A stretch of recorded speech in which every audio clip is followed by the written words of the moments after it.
Bonjour et bienvenue dans ce 4e épisode de l'alchimie secrète. Aujourd'hui, j'ai envie de vous parler d'un sujet un petit peu différent puisque je vais vous parler de l'alimentation ou plutôt de mon changement d'alimentation depuis que je suis sur un chemin de l'éveil. Alors, comme d'habitude, ça n'est que ma vérité, que mon parcours à moi. Et mon idée ici n'est pas de donner des conseils à qui que ce soit, mais plutôt d'ouvrir une voie, d'ouvrir une réflexion sur la façon dont on s'alimente et sur ma vision à moi de comment, tout en douceur, il est possible de vraiment s'apaiser par rapport à la nourriture. Alors, je vais essayer de vous expliquer un petit peu le résumé de cet épisode. Donc, je vais d'abord faire le lien entre l'alimentation et l'éveil. Ensuite, je vais revenir un petit peu sur mon parcours à moi, c'est-à-dire comment je m'alimentais, quel était aussi mon rapport à la nourriture. Et ensuite, je vous partagerai qu'est-ce qui s'est passé depuis environ 1 an pour moi et qui a complètement modifié en fait ce rapport à la nourriture et également mon alimentation. Voilà. Alors, donc je vais commencer. Alors j'essaye de rien préparer en fait, hein. Comme d'habitude, je laisse venir ce qui vient. Donc premièrement, le lien que je fais moi entre la nourriture et l'éveil, pour ce qui me concerne à moi en tout cas, je dirais que comme par hasard, comme par magie, mon alimentation s'est complètement modifiée depuis 1 an. Et bien évidemment, c'est plus ou moins le moment où j'ai vraiment commencé à cheminer un peu plus vers l'éveil. Donc, je pense que peut-être que la nourriture, on va dire spirituelle, me remplit d'une autre façon aussi. Enfin, moi, c'est un petit peu la vision que j'ai là aujourd'hui et qui, en tout cas, m'a permis de modifier vraiment ma vision et surtout le rapport que j'ai avec la nourriture. Donc je vais y revenir un petit peu après. Rien n'a été calculé dans mon cas à moi.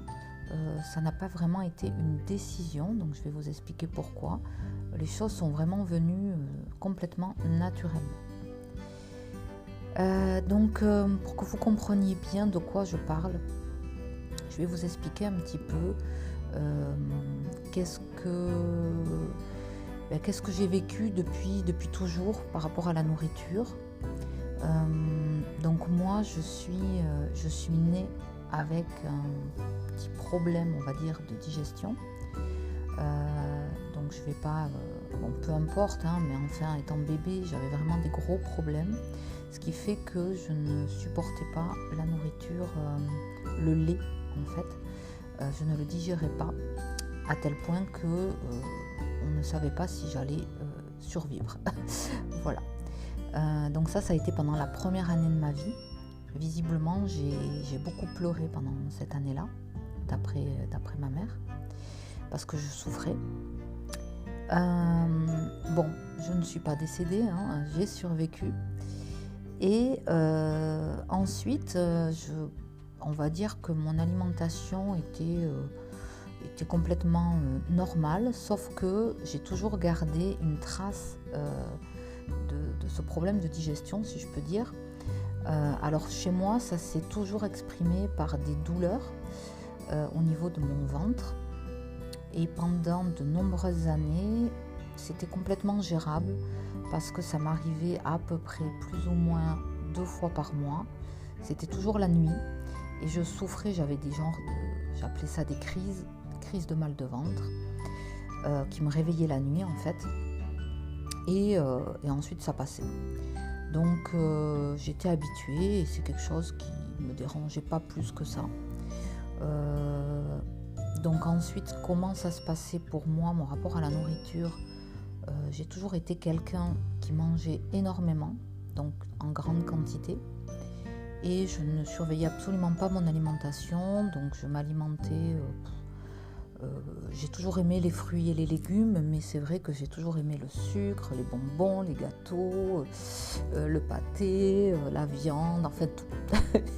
Voilà, en grande gourmande, je mangeais de tout et quand même en grande quantité. Alors j'ai quand même une énorme chance, c'est que j'ai toujours eu un corps qui était plutôt mince, plutôt ni gros ni maigre, mais vraiment mince, un joli corps en fait. Donc c'est vrai que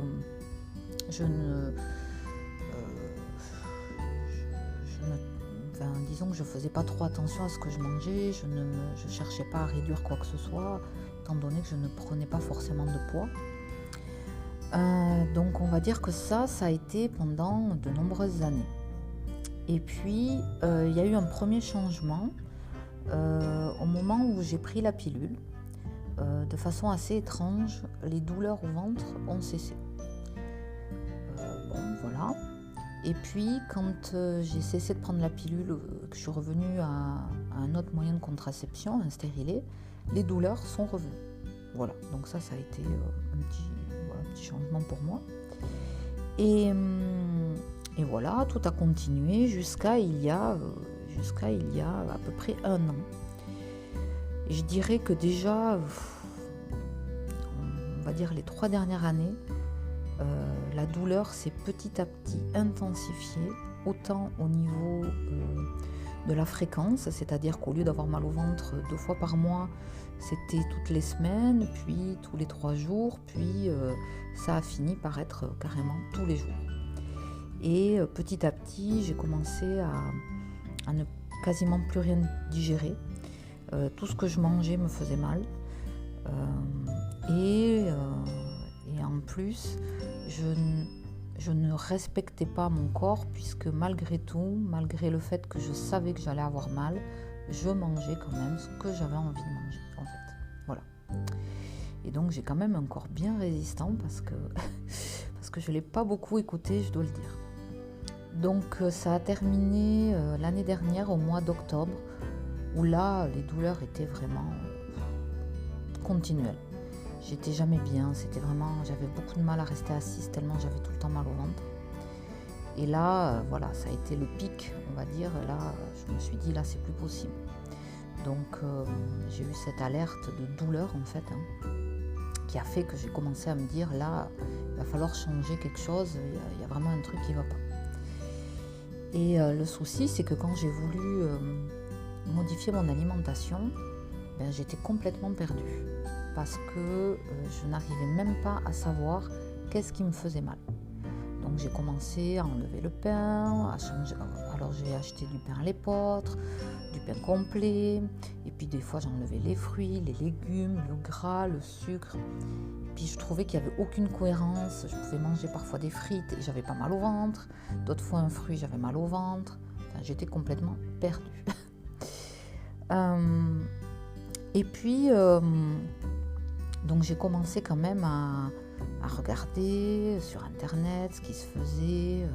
J'ai suivi différentes personnes, j'ai commencé vraiment à creuser un petit peu plus le sujet. Et comme d'habitude, quand on commence à s'intéresser vraiment à quelque chose, les solutions arrivent, j'ai envie de dire.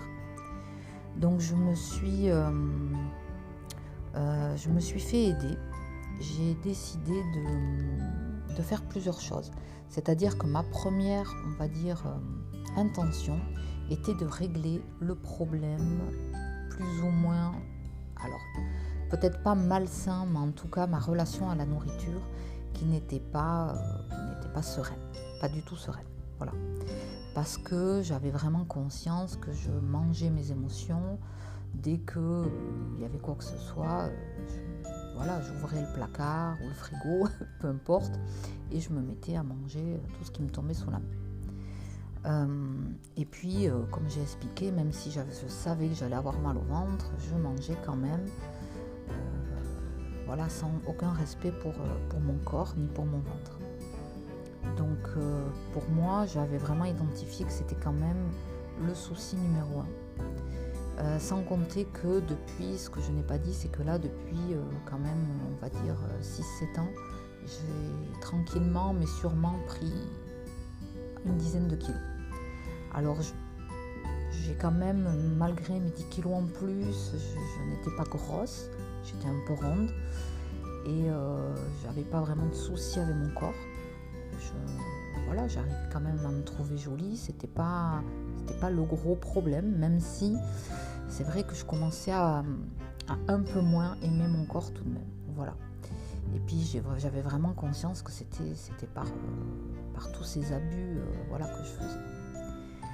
Donc ayant comment dire, mis vraiment le point sur ce qui, à mon avis, était le gros souci pour moi, je me suis dit, ok, maintenant, qu'est-ce que je fais ? J'avais auparavant jamais vraiment fait de régime. Ça, c'est une chose... j'avais jamais voulu faire de régime parce que je pense que ça n'est pas la solution. Tout simplement parce que c'est encore du contrôle et que moi, j'ai pas envie de contrôler. Voilà, donc ça, c'était ma vision à moi. J'avais vu une fois une naturopathe, mais bon, j'avais appris des trucs, c'était sympa, mais ça ne m'avait pas vraiment... Enfin, c'était pas tip top pour moi, voilà, ça me convenait moyennement, on va dire. Je devais pas être prête, sûrement. Donc là, eh bien, je ne sais pas trop comment, mais je me suis décidée à aller voir un hypnotiseur. Donc, alors ça paraît peut-être un petit peu bizarre comme approche, mais j'avais vraiment dans mon idée quelque chose qui n'allait pas, c'est-à-dire que comme normalement quand on a la faim, au bout d'un moment on est censé s'arrêter quand on n'a plus faim. J'avais vraiment l'impression que moi j'avais pas ça. Et donc j'ai été voir un hypnotiseur qui était super. Alors comme d'habitude, moi je me fie complètement à mon instinct. Donc même un hypnotiseur, il faut savoir que pour ceux qui ne savent pas, on n'est pas complètement inconscient, hein. Il ne s'agit pas de partir complètement. Je dirais que c'est un peu comme une relaxation profonde, mais on est vraiment présent. Donc ça, c'est la première chose. Et effectivement, il faut quand même avoir confiance, il faut trouver une personne, il ne faut pas aller voir n'importe qui non plus.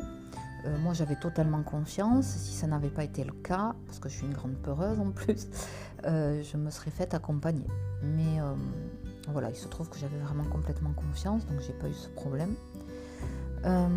Donc pour moi, ça a été super.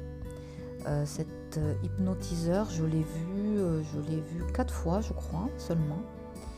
Alors, voilà, ce qui était assez intéressant, c'est qu'il m'a tout de suite dit qu'il était possible, en fait, grâce à l'hypnose, de couper. Par exemple, si je voulais, je pouvais couper l'envie de sucre ou l'envie de gras. Mais si on fait ça, il faut savoir qu'après, il m'avait expliqué que c'était très rapide. Donc, à chaque fois que je verrais du sucre ou du gras, je n'en aurais plus envie. Mais le cerveau trouverait une autre façon de détourner. C'est-à-dire que c'est comme si j'étais addict au sucre ou au gras ou à la nourriture. Si je coupais cette addiction, simplement, sans plus, eh bien, peut-être que mon cerveau trouverait une autre addiction. Peut-être l'alcool, peut-être le sexe, peut-être je ne sais pas quoi, la drogue, etc. Donc bien évidemment, je n'ai pas pris cette option parce que bon, je préfère encore être addict au chocolat qu'à des choses peut-être plus mauvaises. Donc j'ai choisi l'option un petit peu plus longue, c'est-à-dire d'aller creuser un petit peu et voir qu'est-ce qui se passait. Donc globalement, ça a été plutôt rapide. Voilà, mon idée, c'était vraiment de renouer avec les sensations de mon corps et le respect de mon corps, c'est-à-dire garder toujours le plaisir de manger, parce que c'est quelque chose que j'apprécie beaucoup, mais simplement comme si mon corps, quand il voyait des aliments qui n'allaient pas lui convenir, il le sentait, il n'avait pas besoin de les manger, et puis quand il n'avait plus faim, il s'arrêtait. Voilà, donc ça c'était mon idéal. Voilà, pas besoin de contrôler, juste savoir quand j'ai plus faim et savoir ce qui me convient. Eh bien, vous ne croirez peut-être pas, mais ce qui s'est passé pour moi, c'est que suite à ces séances, eh bien un jour, assez rapidement, j'étais sur internet et une personne sur une vidéo a expliqué comment s'alimenter avec des fruits, des légumes, etc., moins de viande et tout. Et c'est quelque chose que j'avais entendu déjà 50 000 fois. Je savais très bien qu'est-ce qui était bon pour moi, c'était pas ça. Mais là, c'est comme si tout d'un coup, paf, eh bien, mon cerveau, il savait que c'était ça qui me convenait. Et je me suis mise à changer mon alimentation. Et j'ai eu envie de tester. Alors moi, je suis c'est pas une grande testeuse, mais j'adore expérimenter les choses. Donc là, je me suis mise à regarder des vidéos. Donc j'ai regardé ce que proposait Irène Grosjean. Donc l'alimentation, on va dire vivante, essentiellement fruits, légumes, quasiment plus de viande, voilà. Et j'ai été, waouh, ça m'a complètement parlé. Alors encore une fois, je ne dis pas qu'il faut faire ça. Moi, c'est quelque chose qui m'a attirée. Donc j'ai creusé, j'ai vu d'autres personnes et j'ai testé. Je me suis dit ok, je vais tester. Donc je me suis mise, alors que je ne mangeais pas du tout comme ça, je me suis mise à manger principalement des fruits, des légumes crus. J'ai presque enlevé la viande. Je continuais quand même à manger du thon, bizarrement, alors que j'aimais pas forcément le poisson. Et surtout, ce qui m'a beaucoup plu en fait, c'était de manger instinctivement. C'est-à-dire, je me suis acheté des fruits, des légumes, des huiles, différentes huiles, des graines et tout ça. Et je fais en fait mon assiette un peu au feeling, c'est-à-dire je regarde, ah ouais, j'ai envie de manger ça, je coupe. Donc ce que j'adore, c'est que c'est hyper rapide, parce que je prends des aliments crus, je les coupe, je les assaisonne un petit peu, un peu de citron, un peu d'huile et voilà. Et c'est très très instinctif, donc je ne me prends pas la tête à me demander si j'ai envie de ça ou de ça. Je regarde ce que j'ai et je mange vraiment à l'envie. Les assiettes sont très belles, très colorées. Et ça m'a complètement convenu, donc c'est vraiment, je suis passée de tout à rien en fait. C'était vraiment très bizarre. Et le mal de ventre s'est arrêté quasiment instantanément. Je me suis rendu compte qu'en fait le gluten était quelque chose qui ne me convenait pas du tout. Le pain, les pâtes et tout ça, c'était vraiment pas top. Donc j'ai carrément, au départ, quasiment enlevé vraiment le pain. J'ai conservé quand même le riz, les patates douces, des choses comme ça. Mais au début, presque pas, sincèrement. Et bien vraiment, ça a été pour moi un bénéfice incroyable. Alors, suite à ça, je me suis faite un petit peu aider, c'est-à-dire que j'ai pris une séance avec une personne que j'avais trouvée sur internet, qui s'appelle Manon Toiti, le bonheur en fleurs. Et en fait, elle m'a un petit peu donné des astuces. Voilà, je voulais quand même être sûre que je ne faisais pas n'importe quoi.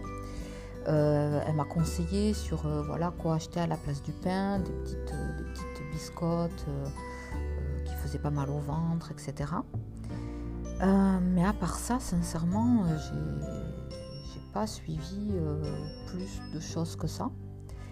Et j'ai retrouvé, ce qui est très très bizarre, le plaisir de manger en conscience, de manger ce qui me plaît, sans me poser de questions. Et en fait, c'est comme si mon corps, il sait. il sait ce qu'il a besoin, il sait ce qu'il n'a pas besoin. Et ça se passe super bien, je ne suis pas du tout faible. Là, ça fait presque 1 an que je mange comme ça. Donc j'ai perdu, j'ai perdu 7-8 kilos, on va dire. Donc voilà, c'était pas forcément le but, mais ça s'est fait tout seul. Et c'est chouette. Mais surtout, depuis... Alors au début, j'étais un peu stricte. J'ai vraiment mangé beaucoup fruits et légumes. Et mon ventre s'est vraiment apaisé. Mais maintenant, je ne m'interdis absolument rien. C'est-à-dire que certains jours, je vais manger de la viande parce que j'en ai envie. Je peux même manger frites, hamburgers à l'occasion parce que ça me fait plaisir. Voilà, je ne m'interdis vraiment rien. Quand j'ai envie de faire un apéro, je bois du bon vin, je mange des chips. Mais disons qu'assez rapidement, je reviens à quand même une alimentation principalement fruits, légumes, crus, tout en mangeant quand même du cuit, notamment du riz, voilà, des patates douces comme j'expliquais. J'évite, mais ça m'arrive d'en manger des pâtes et du pain. Mais disons que mon corps arrive à le supporter maintenant. Vraiment, je ne m'interdis rien. Mais c'est vrai que j'essaye quand même de revenir à une alimentation qui me convient mieux. Une chose que j'arrive pas à enlever, c'est le fromage. Je suis vraiment addict au fromage. Et c'est pas grave. Je me dis que voilà, c'est pas non plus... ça me fait plaisir. Je sais pas, sûrement que j'en ai besoin. Il n'y a pas de souci. Voilà. J'évite de manger énormément de pain parce qu'avec le fromage, j'ai tendance à quand même à pas mal en manger.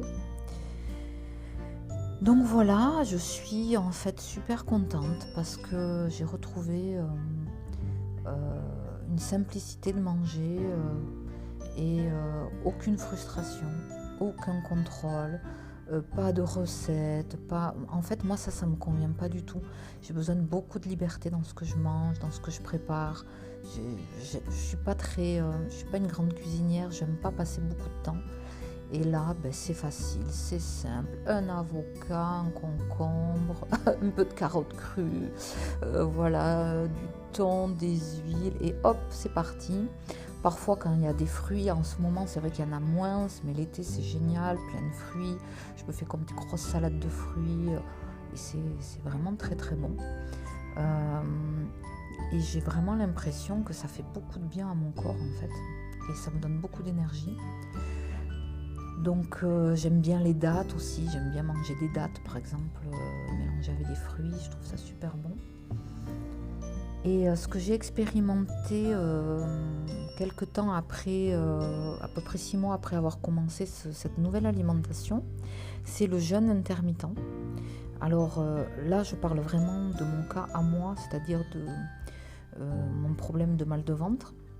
Et c'est vrai que, en ce qui me concerne, ça me correspond complètement. Autant le jeûne complet ne me convient pas, autant le jeûne intermittent est vraiment top sur moi. Le fait de laisser des grandes périodes où je laisse mon corps au repos, je remarque que ça me fait vraiment beaucoup de bien. Donc dans un premier temps, ce que j'avais fait, c'est que je ne mangeais pas le matin. Et ça déjà, ça permettait à mon corps de s'apaiser et à mon ventre de se réparer. Et ensuite, j'ai expérimenté de ne pas manger le midi et de manger en fait à 4h et le soir. Mais ça ne me correspondait pas du tout, c'est-à-dire que j'ai du mal en fait à manger le soir. C'est comme si ma digestion est très lente le soir. Donc j'ai changé et de temps en temps, je ne mange pas le soir et le matin. Et du coup, je mange que le midi et le 4h. Voilà. Donc j'ai fait ça pendant quelques temps, c'était vraiment top. Sauf que comme je suis gourmande et que chez moi tout le monde mange le soir, ça me donne envie. Donc voilà, dans l'idéal, c'est vrai que quand j'arrive à le faire, je sens que vraiment mon corps il est hyper content, mais je n'y arrive pas tout le temps. Donc c'est pas grave, ce que je fais c'est que je mange le midi, je mange à 4h et le soir je mange léger par contre parce que je sais que moi mon corps a du mal à digérer le soir. Mais c'est quelque chose d'assez intéressant en fait voilà, à expérimenter. Et je crois simplement qu'il faut se faire confiance. C'est-à-dire que notre corps, il sait ce qui est bien, il sait ce qui nous convient. Et surtout, il faut être doux, il faut être douce. Pas se mettre la pression, pas se culpabiliser si on n'y arrive pas. Voilà, il faut reprendre vraiment du plaisir à manger ce qu'on aime. Moi, j'adore le chocolat, je m'en prive pas, j'en mange. Simplement, j'essaye de le manger plutôt à 4 heures parce que j'ai remarqué que ça me fait pas mal au ventre à 4 heures. Alors que si je le mange le soir, eh bien, ça va me rester sur l'estomac. Mais c'est mon expérimentation personnelle. Et j'ai juste envie de vous dire que si en tout cas vous avez des petites difficultés avec la nourriture, parce que c'est vrai qu'on a quand même beaucoup de... On nous raconte tellement de choses avec la nourriture, avec le poids, avec ce qu'il faut faire, pas faire, comment il faut être, que je crois qu'on est complètement perdu. Et moi je me rends compte que si on se fait confiance, et surtout dans la douceur, simplement reprendre le plaisir de manger ce qu'on a envie de manger et expérimenter ce qui nous convient. Ce qui me convient à moi n'est pas ce qui va vous convenir à vous, autant dans la quantité que dans la façon de manger, j'ai envie de dire. Mais je crois qu'il faut se faire confiance. On est tout à fait capable notre corps, il sait quoi. Il sait ce qui nous convient. Et j'ai pas refait là d'analyse de sang, mais je suis persuadée qu'elles sont tip top. Alors j'avais déjà des bonnes analyses, hein, je dois dire que j'ai de la chance. Mais là, je suis persuadée qu'elles sont encore 10 fois mieux. Là, c'est sûr. Et vraiment, faites-vous confiance. Faites-vous confiance. Et je crois que c'est le maître mot. Mangez, arrêtez de vous prendre la tête avec tout, avec des choses compliquées, peser les aliments, savoir ce qu'il faut pas. En fait, pour moi en tout cas, le fait de revenir à une alimentation vivante et crue, ça m'a redonné confiance en fait dans mes intuitions, dans ce qui était bon pour moi. Et ensuite, dans un deuxième temps, j'ai pu vraiment, c'est comme si je redonnais le pouvoir à mon corps et maintenant il sait. Par exemple, quand je vois des pâtes à la carbonara, j'aime, mais mon corps il sait que ça me fait mal. Donc, eh bien, j'évite d'en manger, ou si j'en mange vraiment très peu. Mais pas parce qu'il ne faut pas en manger, juste parce que ça ne me convient pas à moi. Alors que par exemple des frites, c'est pas forcément bon pour la santé, mais ça me fait pas mal. Donc de temps en temps j'en mange parce que j'aime bien, tout simplement, et ça me fait plaisir. Donc je me culpabilise absolument pas. Zéro culpabilité. Mais je sais aussi que je ne vais pas forcément en manger tous les jours parce que... Mais si un jour j'ai envie de craquer, littéralement, je craque. Et c'est ok parce qu'on ne peut pas non plus passer de presque 50 ans d'alimentation complètement du grand n'importe quoi à quelque chose de parfait, quoi. Ça, c'est pas possible, c'est pas possible. Et puis il y a aussi la convivialité, il y a aussi quand on va en société, quand on est avec des amis ou avec la famille. Il faut aussi se faire plaisir. On ne peut pas toujours être dans le contrôle. Enfin, moi en tout cas, je ne veux pas être dans le contrôle. Je crois vraiment que je préfère même prendre du poids et manger mal que d'être dans le contrôle. Je crois que le contrôle, c'est vraiment pas bon. Ça fait beaucoup de mal, et pas que pour le corps, aussi pour les émotions. C'est comme ça que je le ressens en tout cas. Voilà. Donc voilà ce que j'avais envie de vous partager parce que l'alimentation finalement, pour nous les filles notamment, c'est un gros sujet et je crois qu'on est beaucoup à être concernés par ce sujet de l'alimentation. Donc comme d'habitude, si vous avez des questions, si vous avez envie, alors je ne suis pas bien sûr spécialiste, vous l'aurez compris, mais pour autant, je ne sais pas si vous avez envie de me partager quelque chose ou si je peux répondre, vraiment je le ferai avec grand plaisir. Donc vous pouvez me suivre sur Instagram, donc sur l'alchimie secrète, donc vous pouvez me laisser un petit message ou en public ou en message privé, hein, je réponds avec plaisir. Voilà. Écoutez, écoutez, pour aujourd'hui, je crois que je suis complète. Donc, je vous dis à très vite et puis je vous remercie d'avoir écouté jusqu'au bout. Je vous fais des gros bisous et je vous dis à bientôt pour un prochain podcast. Au revoir.